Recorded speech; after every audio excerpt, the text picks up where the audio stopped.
অবশেষে লখনৌ সুপার জায়ান্টসকে বড় ব্যবধানে হারিয়ে উড়ন্ত ফর্মে থাকা রাজস্থান রয়্যালসকে পেছনে ফেলে পয়েন্ট টেবিলের সেরা অবস্থান থেকেই প্লে অফ নিশ্চিত করেছে কলকাতা নাইট রাইডার্স। এদিকে পাঞ্জাব কিংসকে হারিয়ে পয়েন্ট টেবিলে 2 ধাপ উন্নতি হয়েছে চেন্নাই সুপার কিংসের, তবে এখনো প্লে অফ নিশ্চিত করতে পারেনি চেন্নাই।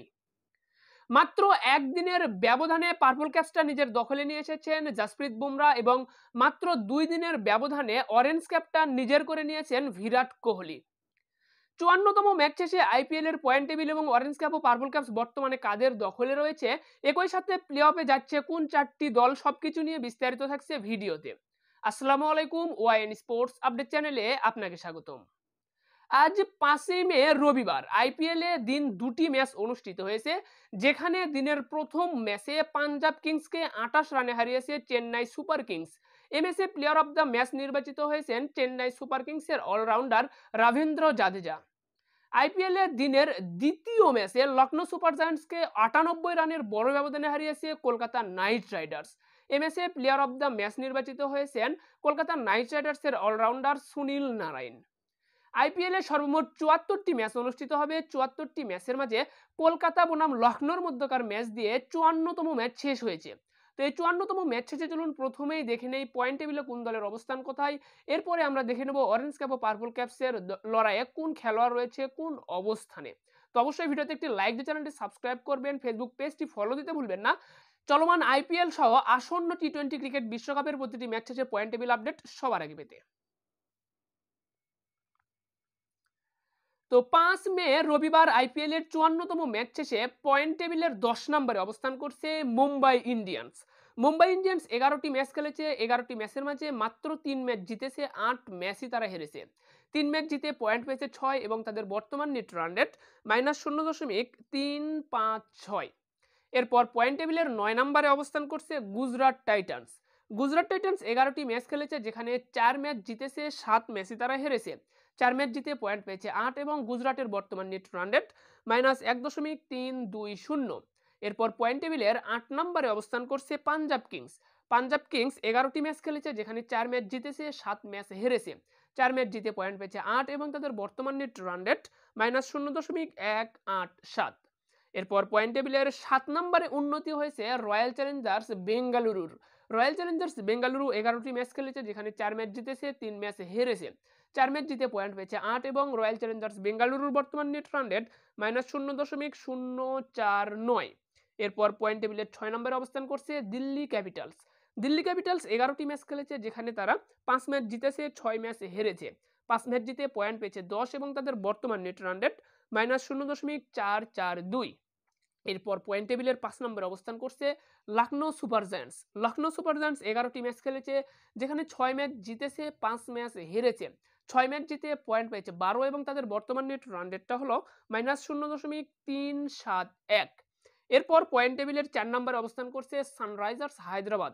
সানরাইজার্স হায়দ্রাবাদ 10টি ম্যাচ খেলেছে, যেখানে 6 ম্যাচ জিতেছে, 4 ম্যাচ হেরেছে। 6 ম্যাচ জিতে পয়েন্ট পেয়েছে 12 এবং তাদের বর্তমান নেট রান রেট +0.072।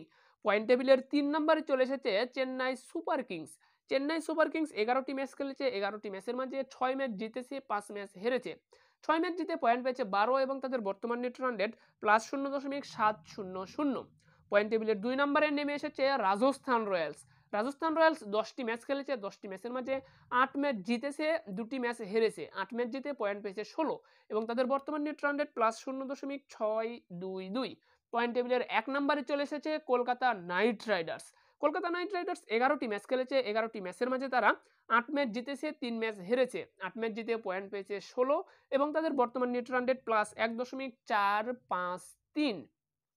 তো এই ছিল কিন্তু 54তম ম্যাচ শেষে পয়েন্ট টেবিল আপডেট, যেখানে কিন্তু আপনারা দেখতে পাচ্ছেন রাজস্থান রয়্যালসের পর 16 পয়েন্ট নিয়ে কিন্তু প্লে অফে আনঅফিসিয়াল ভাবে পা দিল কলকাতা নাইট রাইডার্স। তো প্লে অফের জন্য আরো 2টি দল প্রয়োজন, সেই 2টি দলের জন্য বর্তমানে কিন্তু লড়াই করছে Chennai Super Kings, Sunrisers Hyderabad, Lucknow Super Giants ও দিল্লি ক্যাপিটালস। এইদিকে কিন্তু প্লে অফের যে লড়াই, সেখান থেকে কিন্তু ছিটকে গিয়েছে Royal Challengers Bengaluru, Punjab Kings, Gujarat Titans ও মুম্বাই ইন্ডিয়ান্স। অফিসিয়াল ভাবে প্লে অফের লড়াই থেকে ছিটকে গিয়েছে আপনার মুম্বাই ইন্ডিয়ান্স, গুজরাট টাইটান্স ও পাঞ্জাব কিংস ও রয়্যাল চ্যালেঞ্জার্স বেঙ্গালুরু। তাদের হাতে কিন্তু সর্বোচ্চ পয়েন্ট হওয়ার সম্ভাবনা রয়েছে এখন 14 পয়েন্ট। তো 14 পয়েন্ট নিয়ে কিন্তু এখনো কোনো দল কিন্তু আপনার প্লে অফে কোয়ালিফাই করেনি। 10 দলের আইপিএল যতবার অনুষ্ঠিত হয়েছে, তো 2022 ও 2023 এ দুটি মৌসুমে 10টি দল অংশগ্রহণ করেছে। তো এই দুটি মৌসুমে সর্বনিম্ন 16 পয়েন্ট নিয়ে প্লে অফে কোয়ালিফাই করেছে, এমন নজির রয়েছে। তো 14 পয়েন্ট নিয়ে এখনো কোনো দল কিন্তু প্লে অফে কোয়ালিফাই করেনি। তো এদিকে কিন্তু দিল্লি ক্যাপিটালসের প্লে অফের সম্ভাবনাটা এইরকম যে তাদের বাকি 3টি ম্যাচের মধ্যে 3টি জিততে হবে, তাহলে তাদের পয়েন্ট হবে 16। সেক্ষেত্রে কিন্তু 16 পয়েন্ট নিয়ে নিট রান রেটের হিসাবে দিল্লি ক্যাপিটালস যেতে পারবে প্লে অফে। সর্বোপরি কিন্তু প্লে অফের লড়াইয়ে শক্তভাবে টিকে রয়েছে কিন্তু আপনার চেন্নাই, হায়দ্রাবাদ ও লখনৌ। এই 3টি দলের মাঝ থেকে 2টি দল কিন্তু এখন প্লে অফের জায়গা নিশ্চিত করবে। সেখানে কিন্তু আপনার চেন্নাই সুপার কিংস বেশ ভালো একটা শক্ত অবস্থানে চলে গেল। কেননা চেন্নাই সুপার কিংস পাঞ্জাবের বিপক্ষে তাদের ম্যাচটি জিতেছে। একই সাথে কিন্তু লখনৌ সুপার জায়ান্টস আজকের ম্যাচটি কিন্তু কলকাতার বিপক্ষে বেশ বড় ব্যবধানেই হেরেছে। তো 98 রানের একটা ব্যবধান, এই ব্যবধানে হারার কারণে নিট রান রেটে অনেকটাই পিছিয়ে গিয়েছে কিন্তু আপনার লখনৌ সুপার জায়ান্টস। তো এইদিকে কিন্তু আবারও একটি খবর, সেটি হলো লখনৌর বিপক্ষে সানরাইজার্স হায়দ্রাবাদের ম্যাচ রয়েছে। তো চেন্নাইয়ের প্লে অফে যেতে যে বড় দুটি প্রতিপক্ষ তারা হলো লখনৌ সুপার জায়ান্টস ও সানরাইজার্স হায়দ্রাবাদ। তো এই দুটি দলের মাঝে কিন্তু আবারও একটি ম্যাচ রয়েছে। সেই ম্যাচে হয় লখনৌ জিতবে নয় হায়দ্রাবাদ জিতবে। সেক্ষেত্রে কিন্তু যে কোনো একটি দলের থেকে আরও 2টি পয়েন্ট কিন্তু কমে যাবে। তো বর্তমানে কিন্তু আপনার হায়দ্রাবাদের সর্বোচ্চ 20 পয়েন্ট হওয়ার সম্ভাবনা রয়েছে। অপরদিকে কিন্তু লখনৌ সুপার জায়ান্টসের পয়েন্ট হওয়ার সম্ভাবনা রয়েছে সর্বোচ্চ 18। এবং একই সাথে চেন্নাই সুপার কিংসও যদি তাদের পরবর্তী ম্যাচগুলো জিততে পারে, সেক্ষেত্রে চেন্নাইয়ের পয়েন্ট হবে সর্বোচ্চ 18। তবে কোনো কারণে যদি চেন্নাই একটি ম্যাচ হেরেও যায়, সেক্ষেত্রেও কিন্তু নিট রান রেটে এগিয়ে থাকার কারণে কিন্তু আপনার প্লে অফে কোয়ালিফাই করতে পারবে। সেক্ষেত্রে আপনার হায়দ্রাবাদ ও লখনৌর বিপক্ষে যে ম্যাচটি রয়েছে, এই ম্যাচে যদি হায়দ্রাবাদ জিততে পারে, সেক্ষেত্রে কিন্তু লখনৌর অনেকটাই ক্ষতি হয়ে যাবে। সেক্ষেত্রে আপনার চেন্নাই কিছুটা পরোক্ষভাবে কিছুটা আপনার সুবিধা পাবে।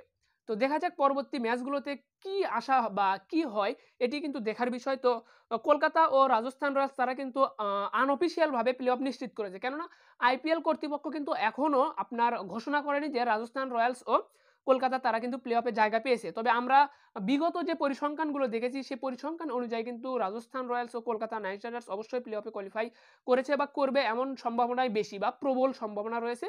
তো এবং বাকি দুটি দলের জন্য যে লড়াই করছে তারা চেন্নাই, হায়দ্রাবাদ, লখনৌ, দিল্লি, তাদের মাঝে বেশিরভাগ সম্ভাবনা রয়েছে চেন্নাই, হায়দ্রাবাদ ও লখনৌর। তো এই ছিল কিন্তু আপনার 54তম ম্যাচ শেষে পয়েন্ট টেবিল আপডেট এবং কোন দলের সম্ভাবনা কতটুকু সবকিছু দেখে নিলাম। তো চলুন এখন দেখে নেই আগামীকাল কোন কোন দলের ম্যাচ রয়েছে। তো আগামীকাল 6 মে সোমবার আইপিএলে একটি মাত্র ম্যাচ অনুষ্ঠিত হবে, যে ম্যাচে মুম্বাই ইন্ডিয়ান্সের বিপক্ষে মাঠে নামবে সানরাইজার্স হায়দ্রাবাদ। তো পয়েন্ট টেবিলের 10 নম্বরে থাকা কিন্তু মুম্বাই ইন্ডিয়ান্সের বিপক্ষে মাঠে নামবে পয়েন্ট টেবিলের 4 নম্বরে থাকা সানরাইজার্স হায়দ্রাবাদ। তো এই ম্যাচে কোন দলকে সমর্থন করবেন অবশ্যই কমেন্টে জানাতে ভুলবেন না। তো চলুন আমরা এখন দেখে নেই অরেঞ্জ ক্যাপ ও পার্পল ক্যাপসের লড়াই কার অবস্থান কোথায়। তো প্রথমেই দেখে নেব অরেঞ্জ ক্যাপের লড়াই কার অবস্থান কোথায়। তো 5 এপ্রিল রবিবার আইপিএল এর 54তম ম্যাচ শেষে অরেঞ্জ ক্যাপের লড়াইয়ে 10 নম্বরে অবস্থান করছে রাজস্থান রয়্যালসের অধিনায়ক সঞ্জু স্যামসন 10টি ম্যাচ খেলেছে, 10 ম্যাচে রান করেছেন 385 এবং এক ম্যাচে তার সর্বোচ্চ রান 82 রানে অপরাজিত।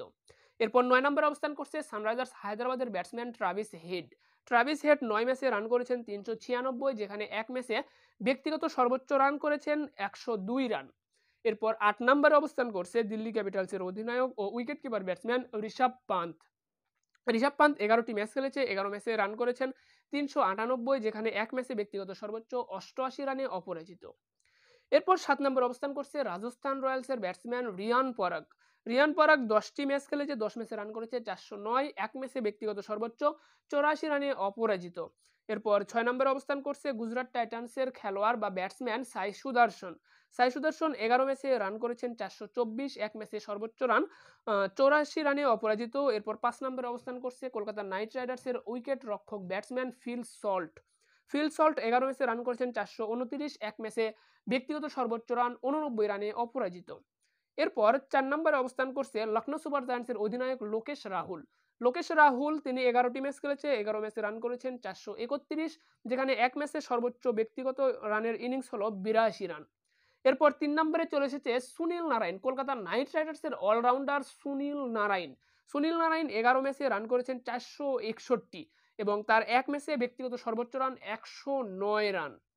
এরপর 2 নম্বরে চেন্নাই সুপার কিংসের অধিনায়ক ঋতুরাজ গাইকোয়াদ 11 ম্যাচে রান করেছেন 541, এক ম্যাচে সর্বোচ্চ রান 108 রানে অপরাজিত এবং 1 নম্বরে চলে এসেছে আবারও রয়্যাল চ্যালেঞ্জার্স বেঙ্গালুরুর ব্যাটসম্যান বিরাট কোহলি 11টি ম্যাচ খেলে রান করেছেন 542 রান করে অরেঞ্জ ক্যাপটা আবারও ব্যক্তিগতভাবে নিজের দখলে নিয়ে এসেছেন বিরাট কোহলি। তো গত ম্যাচ পর্যন্তও কিন্তু ঋতুরাজ গাইকোয়াদের দখলে ছিল সরি আপনার বিরাট কোহলি গত যে ম্যাচটা খেলেছে তো সেই ম্যাচেই কিন্তু তার এই পার্পল ক্যাপ অরেঞ্জ ক্যাপটা নিজের দখলে নিয়ে এসেছেন।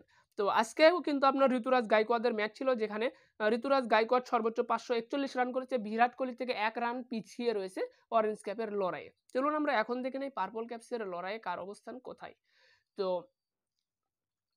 তো 5 মে রবিবার আইপিএল এর 54তম ম্যাচ শেষে পার্পল ক্যাপসের লড়াই 10 নম্বরে অবস্থান করছে রাজস্থান রয়্যালসের লেগ স্পিনার যুজবেন্দ্র চাহাল 10 ম্যাচে উইকেট পেয়েছেন 13টি। এরপর 9 নম্বরে অবস্থান করছে চেন্নাই সুপার কিংসের পেস বোলার মাতিসা পাতিরানা 6 ম্যাচে উইকেট পেয়েছেন 13টি। এরপর 8 নম্বরে অবস্থান করছে কলকাতা নাইট রাইডার্সের পেসার হর্ষিত রানা 9 ম্যাচে উইকেট পেয়েছেন 14টি। এরপর 7 নম্বরে নেমে এসেছেন চেন্নাই সুপার কিংসের পেসার মুস্তাফিজুর রহমান 9 ম্যাচে উইকেট পেয়েছেন 14টি। এরপর 6 নম্বরে অবস্থান করছে কলকাতা নাইট রাইডার্সের অলরাউন্ডার সুনীল নারায়ণ 11 ম্যাচে উইকেট পেয়েছেন 14টি। এরপর 5 নম্বরে অবস্থান করছে পাঞ্জাব কিংসের পেস বোলার আরশদীপ সিং 11 ম্যাচে উইকেট পেয়েছে 15টি। এরপর 4 নম্বরে অবস্থান করছে সানরাইজার্স হায়দ্রাবাদের পেসার থারাঙ্গাসু নাতারাজান 8 ম্যাচে উইকেট পেয়েছেন 15টি। এরপর 3 নম্বরে অবস্থান করছে কলকাতা নাইট রাইডার্সের স্পিন বোলার ভারুণ চক্রবর্তী 11 ম্যাচে উইকেট পেয়েছেন 16টি। এরপর 2 নম্বরে অবস্থান করছে পাঞ্জাব কিংসের পেস বোলার হর্ষল প্যাটেল 11 ম্যাচে উইকেট পেয়েছেন 17টি এবং তালিকার 1 নম্বরে মুম্বাই ইন্ডিয়ান্সের পেসার জসপ্রীত বুমরা 11 ম্যাচে উইকেট পেয়েছেন 17টি। তো 17টি উইকেট নিয়ে আবারও পার্পল ক্যাপসটা নিজের দখলে নিয়ে এসেছেন জসপ্রীত বুমরা। তো এই ছিল কিন্তু 54তম ম্যাচ শেষে আপডেট। তো আপনাদেরকে বলে রাখি গত ম্যাচটা যেটা হয়েছে রয়্যাল চ্যালেঞ্জার্স বেঙ্গালুরু গুজরাট টাইটান্সকে হারিয়েছিল, সেই ম্যাচটির আপডেট আপনাদেরকে দিতে পারেনি, শারীরিকভাবে একটু অসুস্থ রয়েছে এবং সেই সাথে আমাদের এখানে ঝড় বৃষ্টির কারণে অবশ্যই আমাদের এখানে বিদ্যুৎ সংযোগ ছিল না, যার কারণে কিন্তু আমি ভিডিওটা আপনাদেরকে বা গত ম্যাচের আপডেটটা আপনাদেরকে দিতে পারিনি, এজন্য আন্তরিকভাবে দুঃখিত। তো এই ছিল কিন্তু 54তম ম্যাচ শেষে আপডেট, যেখানে কিন্তু পয়েন্ট টেবিলে রাজস্থান রয়্যালসকে পেছনে ফেলে পয়েন্ট টেবিলের 1 নম্বরে কলকাতা নাইট রাইডার্স সেই দীর্ঘ সময় পর কিন্তু পয়েন্ট টেবিলের 1 নম্বর জায়গাটি হারালো রাজস্থান রয়্যালস। শুরু থেকেই কিন্তু আপনার পয়েন্ট টেবিলের সেরা অবস্থানটা ধরে রেখেছিল রাজস্থান দলটি। তো আজকে কিন্তু কলকাতা নাইট রাইডার্স সে রাজস্থান রয়্যালসকে পেছনে ফেলে প্লে অফে কিন্তু প্রায় নিশ্চিত করে ফেলেছে কলকাতা নাইট রাইডার্স। অপরদিকে কিন্তু অরেঞ্জ ক্যাপটা রয়েছে বর্তমানে বিরাট কোহলির দখলে, পার্পল ক্যাপটা জসপ্রীত বুমরার দখলে। তো এখনো কিন্তু প্লে অফে যাওয়ার সম্ভাবনা রয়েছে চেন্নাই সুপার কিংসের, Lucknow Super Giants, Sunrisers Hyderabad, Delhi ক্যাপিটালসের এবং প্লে অফের লড়াই থেকে কিন্তু অবশেষে ছিটকে গিয়েছে Gujarat Titans, Mumbai Indians, Royal Challengers Bengaluru, Punjab Kings. এই 4টি দল কিন্তু প্লে অফের লড়াই থেকে ছিটকে গিয়েছে। তো এই ছিল কিন্তু সর্বশেষ আপডেট। তো আসন্ন টি20 ক্রিকেট বিশ্বকাপের প্রতিটি ম্যাচ শেষে পয়েন্ট টেবিল আপডেট সহ সর্বশেষ আপডেট সবার আগে পেতে অবশ্যই ভিডিওতে লাইক দিয়ে চ্যানেলটি সাবস্ক্রাইব করবেন, ফেসবুক পেজটি ফলো দিতে ভুলবেন না। ধন্যবাদ সকলকে, ভালো থাকবেন সবাই, দেখা হচ্ছে পরবর্তী ভিডিওতে। আসসালামু আলাইকুম।